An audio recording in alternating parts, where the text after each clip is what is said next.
combat training.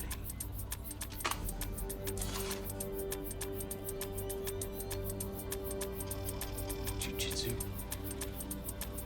I'm going to learn Jiujitsu. So this scene right here is one of my favorite scenes from the movie The Matrix. That they will never be as strong or as fast as you can be. What are you trying to tell me? That I can dodge bullets? No, Neo. I'm trying to tell you that when you're ready, you won't have to. So I remember the first armbar that I ever got caught in, and after being caught and submitted, I asked my coach, how do you get out of the armbar situation or that armbar position? And his response was really simple. He basically said, don't get caught there. And honestly, having done jiu-jitsu for almost 5 years, I've always wrestled with that sentiment. But like Neo in The Matrix, was I asking the wrong questions all along? I think the point that my coach was trying to get across to me all those years ago was that maybe it's better to focus on early stage defenses and not getting into those bad spots. Nonetheless, submission escapes are super important to know, and until I find this guy who can download DVDs into my head, I'll be talking about submission escapes today. Hey, let's go. Alright, so first things first, I want to talk a bit about safety. Now, drilling early stage defenses is one thing, but then when it comes into like the late stage defenses, and especially for rolling and doing positional sparring, it can be dangerous if we choose not to tap and just let the submissions play out. Ultimately, being calm in submission positions takes time and ultimately trust on your partners. A lot of the times I don't drill submission escapes with everyone, but I only drill it with people that I trust and know that I'm working on something and that they'll allow me to kind of work my positions from there. All right, so I have this theory, and you guys in the comment section can let me know if you agree, but I think submissions should be difficult to escape and should be difficult to master. A while back, I watched a seminar on Preet Mikkelsen talking about false positives in jiu-jitsu, and I think a lot of times, especially with me, I find myself escaping submission escape positions, but I always kind of ask myself, like, did I escape because of bad mechanics on my partner's part, or did I actually escape because I had good submission escape mechanics? Personally, this is a question that I always ask myself after getting out of a submission, and really also, I always like to keep my ego in check and also think that, a checkmate is a checkmate. If someone has me in a bad spot, I'm just going to tap. But Gary Tonin takes that to a level that just no one else even gets close. It's just amazing. Like, he will put himself in impossible situations where it's a fully locked strangle, 100% on, with both his arms behind his back. And he'll try to work out from there. Yeah. And 7 times out of 10, he does. But 3 times out of 10, he gets caught.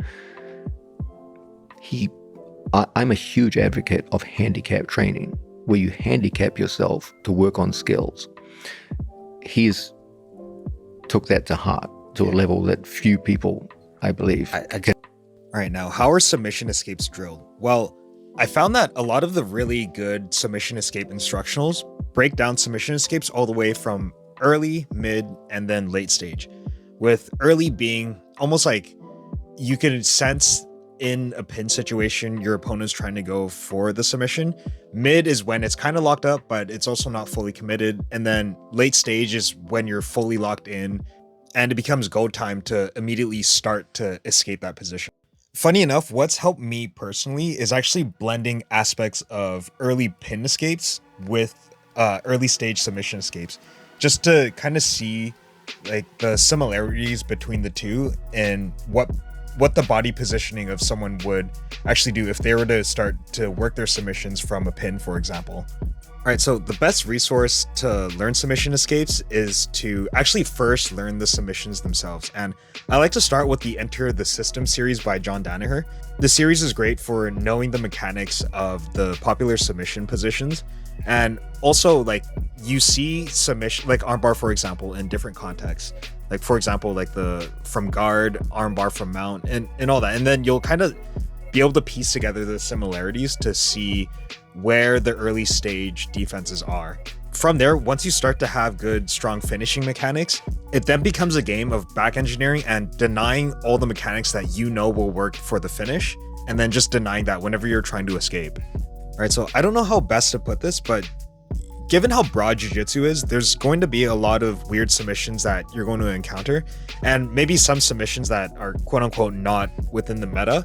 What I'm basically trying to say is that sometimes, although like you can learn a submission just based on someone else's different body type or style, they might be doing it in a different way. So one of the coolest aspects of submissions escapes, I would say, is, you know, kind of back engineering and kind of figuring out these answers along the way for yourself. Ultimately, having that communication with your training partners is great for learning on both ends.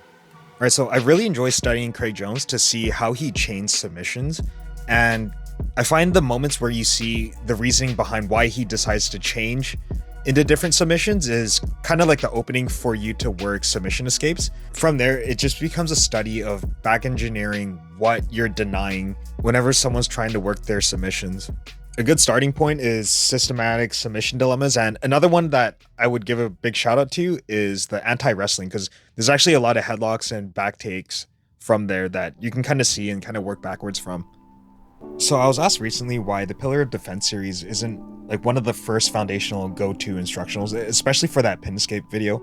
And really, my reasoning behind that is that it's important to kind of figure out the questions that you want to ask first, and then go into the Pillar of Defense instructionals.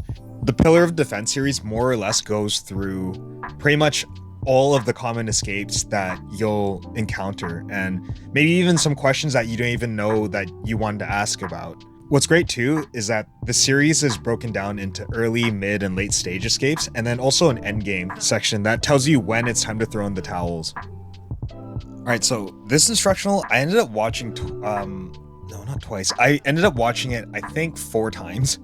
And the very first watch through, it actually didn't really make sense to me just because I didn't understand the finishing mechanics first. So I'd highly recommend going through the Enter the System first before at least going into this instructional.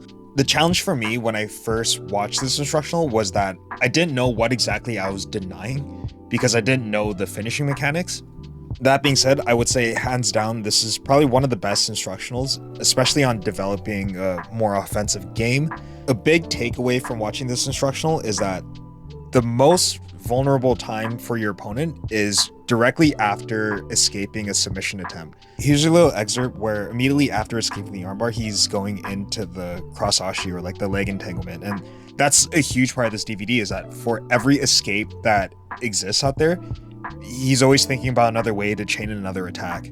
I would definitely highly recommend this instructional. However, that being said, knowing finishing mechanics helps in both the counter attacking afterwards and actually defending the escape from the beginning. All right, so that's all that I have for this week's study guide on submission escapes. Now, I'll probably end off with this story. So I recently stripped a screw in a scaffolding that was pretty high up on the roof. Truth is, it was a pain in the ass trying to get that screw out, and it could have all really been avoided had I just had the correct bit, or at least taken the time to kind of go back down off the roof and then get the correct bit and then go back and put in the screw properly. And I bring this up because I feel like a lot of the times late stage submission escapes are kind of like that strip screw. Having good defenses through guard retention and pin escapes, that's kind of like the early stage stuff that is really great in your toolbox to be able to develop. And it prevents you from getting into those late stage situations. That said, submissions are still a part of the game, and drilling submission escapes is crucial for having a well-rounded game, as well as ultimately like building up your confidence. All right, so thank you guys so much for tuning in. As always, I'll have this chart available for you guys. Just follow me on Instagram and send me a message. I'll be able to send you the link to the Google Drives. So thank you guys so much for watching, and just remember, if you have time to kill, you have time to drill. Peace.